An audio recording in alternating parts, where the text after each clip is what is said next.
योगी आदित्यनाथ ने गोरखनाथ मंदिर में आयोजित जनता दर्शन कार्यक्रम में लोगों की समस्याएं सुनी।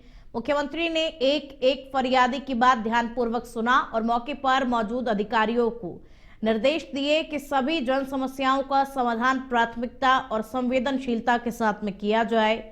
साथ ही उन्होंने कहा कि जनता की सेवा ही सरकार की सर्वोच्च प्राथमिकता है। जनता दर्शन के बाद मुख्यमंत्री योगी आदित्यनाथ ने गोरखनाथ मंदिर परिसर स्थित गौशाला पहुंचकर के गौ सेवा भी की और गायों को हरा चारा भी खिलाया। तो मुख्यमंत्री योगी आदित्यनाथ ने जनता दर्शन कार्यक्रम के दौरान जो फरियादी अपनी फरियाद लेकर के आए थे उनकी समस्याओं को सुना और सुनकर के तुरंत ही संबंधित विभाग के अधिकारियों को त्वरित समाधान के निर्देश भी दिए और कहा कि जनता की समस्याओं का निवारण हमारी प्राथमिकता है। सरकार की सर्वोच्च प्राथमिकता ही यही है कि जनता की समस्याओं का समयबद्ध तरीके से निस्तारण किया जाए।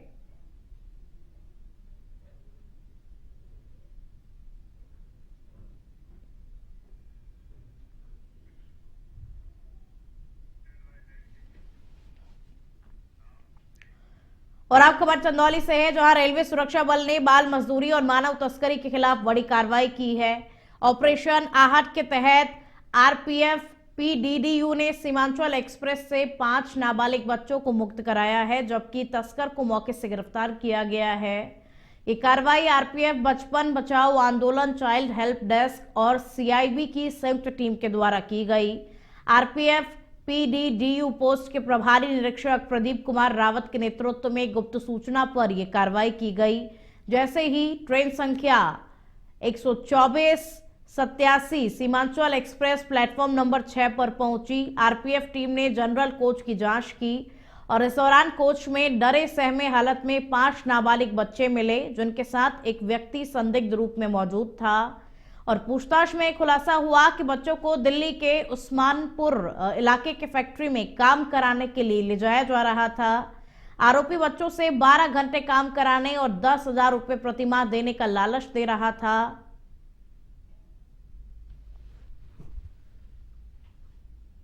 आरपीएफ डीडीयू की टीम और बचपन बचाओ आंदोलन और चाइल्ड हेल्प डेस्क की टीम जो है संयुक्त रूप से कार्रवाई करते हुए मुखबिर की सूचना पर गाड़ी संख्या 12487 सीमांचल एक्सप्रेस के प्लेटफार्म संख्या 6 पर जब डीडीयू जंक्शन पर आई तो उसके पीछे की तरफ मैंने जो गार्ड की तरफ से सटा हुआ कोच था, उसमें कुल 5 बच्चों को, नाबालिग बच्चों को डरे सहमे हालत में देखा गया।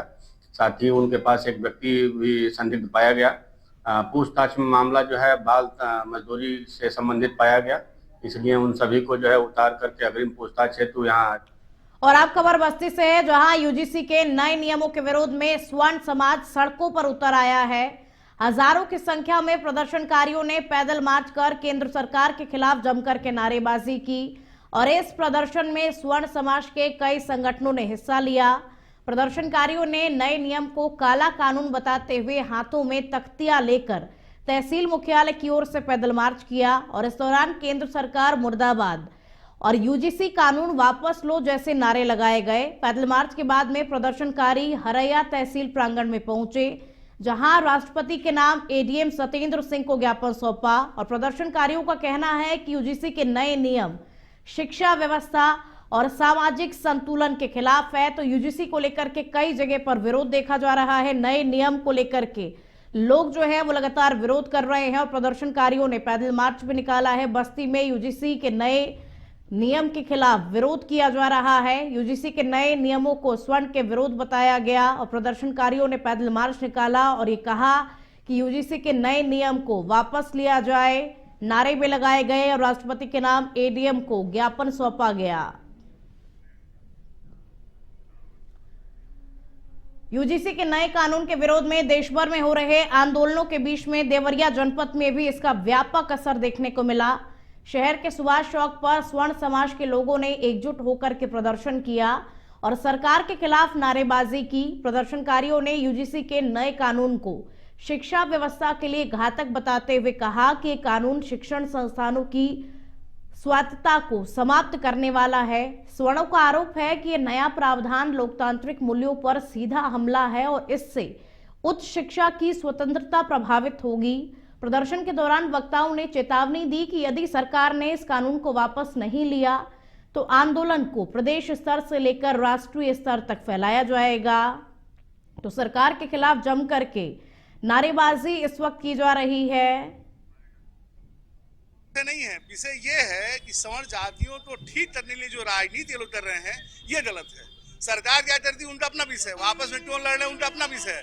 मेरा विषय ये है कि सवर्ण जातियों की ही नेतृत्व में सारी लड़ाइयां लड़ी गई हैं, इतिहास उसके गवाह है, और ये लोग सोच रहे हैं उनकी मंशा नहीं पूरी हो पाएगी। क्योंकि जब भाई गलत इसलिए मान रहे हैं हम लोग इस कानून को कि हमारे साथ सीधा न्याय हो रहा है।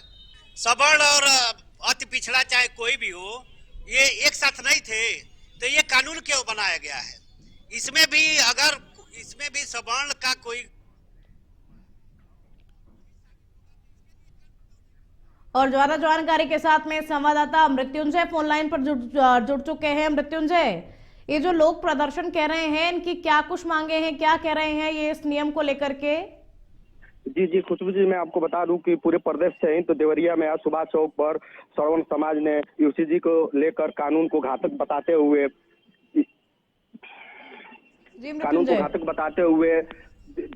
सुभाष चौक से लेकर कलेक्टेड ऑफिस तक धरना कई घंटों तक चला। आपको बता दें कि इसी में नारेबाजी डीएम और एसडीएम श्रुति शर्मा के खिलाफ जमकर नारेबाजी की गई, वहीं पे सरकार के खिलाफ भी जमकर नारेबाजी की गई। जी मृत्युंजय, इस नए कानून को शिक्षा व्यवस्था के लिए घातक बताया जा रहा है। देखिए, सरकार तो ये कह रही है कि ये जो नया बिल लाया गया है ये इसलिए लाया गया है ताकि सभी में समानता हो सके, लेकिन अब जो जनता है वो इस बिल के खिलाफ बोल रही है। जी आपको बता दें कि ये जो सवर्ण समाज के लोग हैं इस कानून को घातक मानते हुए शिक्षक विभाग को घातक मान रहे हैं, और इसी के दौरान देवरिया में सुभाष चौक से लेकर और कलेक्टेड ऑफिस तक जोरदार प्रदर्शन किया गया। आपको बता दें कि पुलिस प्रशासन इसमें नाकाम दिखाई दी। कई घंटों तक एम्बुलेंस फंसे रहे और राहगीरों के आने जाने में काफी दिक्कतों का सामना करना पड़ा। जी चलिए, बहुत शुक्रिया आपका इन तमाम जानकारियों को साझा करने के लिए। और आप खबर बिजनौर से है, जहां नगरपालिका सभागार में मेले के ठेके को लेकर ओपन बोली की प्रक्रिया पूरी की गई। इस प्रक्रिया में कुल 5 ठेकेदारों ने हिस्सा लिया। बोली की शुरुआत पिछली बार की अधिकतम राशि 1,65,00,000 रुपए से हुई और प्रतिस्पर्धा इतनी तेज रही कि बोली बढ़ते बढ़ते 2,69,11,000 रुपए तक पहुंच गई। ये ठेका अमित कुमार उर्फ बंटू ने जीता। पिछली बार 1.65 करोड़ का ठेका हुआ था और मेले के इतिहास की अब तक की सबसे बड़ी बोली मानी जा रही है। इस रिकॉर्ड बोली से नगरपालिका के राजस्व में बढ़ोतरी भी हुई है।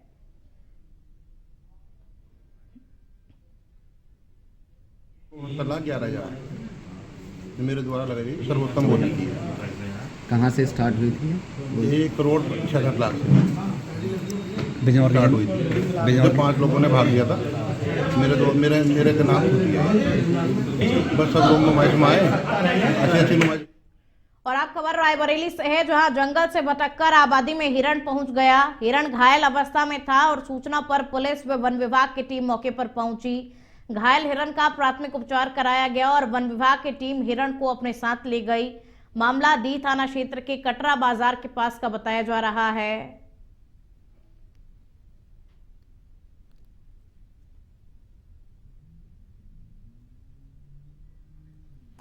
तो घायल अवस्था में हिरण पहुंचा था। जंगल से भटककर आबादी क्षेत्र में हिरण पहुंच गया। भटकता भटकता आबादी वाले क्षेत्र में हिरण पहुंचा।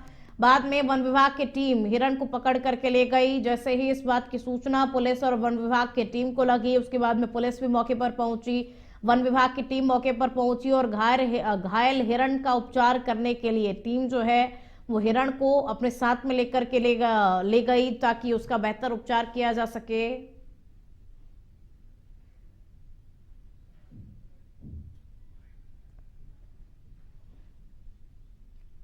बस्ती से है, जहां पुलिस अधीक्षक अभिनंदन के निर्देश पर अपहरण के मामले में बड़ी सफलता मिली है।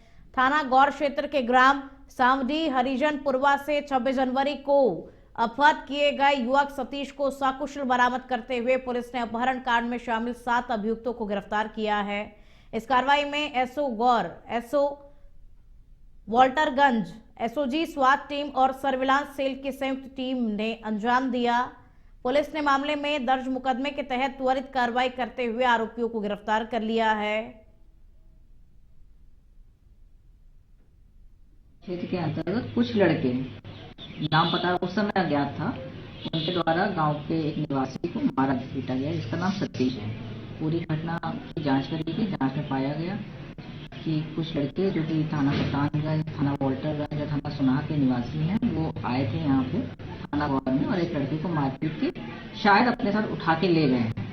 इस पूरी घटना की सूचना मिलते ही SWAT, SOG, थाना वोल्टरगंज के SO शशांक, हमारे थाना गौर के थाना अध्यक्ष, ये सब लोगों ने मिलकर रायबरेली में अंतर्राज्यीय अवैध गांजा तस्करों को गिरफ्तार किया गया है, जिनके कब्जे से 20 किलो 900 ग्राम गांजा बरामद किया गया है, जिसकी कीमत करीब 4.20 लाख रुपए बताई जा रही है। 3 तस्कर उड़ीसा व 1 सुल्तानपुर का है। नगर कोतवाली पुलिस और SOG ने कार्रवाई को अंजाम दिया है।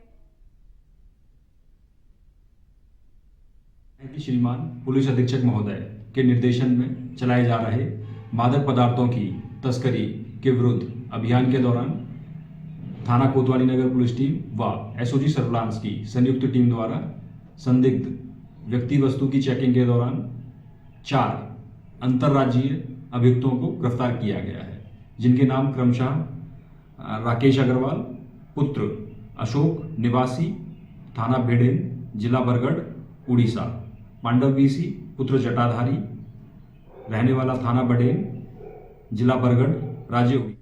और अब खबर कौशाम्बी से है, जहां सिराथू SDM पर महिला लेखपाल साधना सिंह ने मनमानी और अभद्रता का गंभीर आरोप लगाया है। इस घटना के विरोध में लामबंद लेखपालों ने SDM के खिलाफ जमकर नारेबाजी करते हुए प्रदर्शन किया। लेखपालों ने निलंबित लेखपाल सुनील श्रीवास्तव की बहाली की मांग भी उठाई। प्रदर्शनकारियों का कहना है कि ADM के रवैये से विभागीय कर्मचारियों में भारी आक्रोश है। लेखपाल संघ ने चेतावनी दी कि यदि 24 घंटे के भीतर मांगों का निस्तारण नहीं किया गया तो वो सरकारी कार्यों का बहिष्कार करेंगे। और अब खबर बुलंदशहर से है, जहां खुर्जा जंक्शन चौकी क्षेत्र के अरनिया मौजपुर गांव में भूमाफियाओं ने 120 वर्ष पुराने मंदिर के जमीन पर कब्जा करने की कोशिश की। ग्रामीणों और ग्राम प्रधान ने इस बात की शिकायत उपजिला अधिकारी से की है और उपजिला अधिकारी ने आश्वासन दिया कि जल्द ही इस समस्या का निवारण किया जाएगा। ग्रामवासियों ने शासन प्रशासन से मंदिर की सुरक्षा सुनिश्चित करने और भूमाफियाओं पर कार्रवाई करने की अपील की है और फिलहाल प्रशासन ने यथावत स्थिति बनाए रखने का आदेश दिया है। माफियाओं ने आकर यहाँ अवैध रूप से कब्जा करने की कोशिश करी। जब कब्जा करने की कोशिश करी तो सभी ग्रामीण एकत्रित हुए, उसको कब्जे से मुक्त कराया। प्रशासन को सूचना दी। सूचना पाकर तुरंत CO साहब, SDM मैडम और मैं पुलिस फोर्स सभी लोग उपस्थित हुए। उपस्थित होने के बाद में ग्रामीणों के अंदर आक्रोश था। मैडम ने आश्वासन दिया कि आप हमें लिखित शिकायत दीजिए, जो भी निस्तारण होगा इमीडिएट आपके लिए किया जाएगा। तो ग्रामीणों ने एक लिखित शिकायत 24 जनवरी को वहाँ SDM मैडम को दी। उन्होंने एक टीम गठित कर दी है और टीम से बोला गया है कि जो भी यहाँ ग्राम सभा की जमीन है और मंदिर की जमीन है। और अब खबर बिजनौर से है, जहां हरिद्वार काशीपुर नेशनल हाईवे पर एक भीषण सड़क हादसे में 2 युवकों की मौके पर ही मौत हो गई। तेज रफ्तार कार अनियंत्रित होकर सड़क किनारे लगे विद्युत पोल से टकरा गई और टक्कर इतनी जबरदस्त थी कि कार करीब 10 फीट तक उछल गई और कई पलटियां खाई। इस हादसे में शेरकोट निवासी फहीम और कैफ की मौत हो गई। सूचना पर पहुंची नगीना पुलिस ने दोनों शवों को कब्जे में लेकर पोस्टमार्टम के लिए भेज दिया है। क्षेत्र नगीना के पुरैनी टोल प्लाजा के पास तेज रफ्तार आ रही कार अनियंत्रित होकर बिजली के पोल से टकरा गई, जिस कार में बैठे मोहम्मद फहीम और कैफ दोनों घायल हो गए, जिन्हें तत्काल प्राथमिक चिकित्सा केंद्र लाया गया, जहां उपचार के दौरान डॉक्टरों द्वारा दोनों को मृत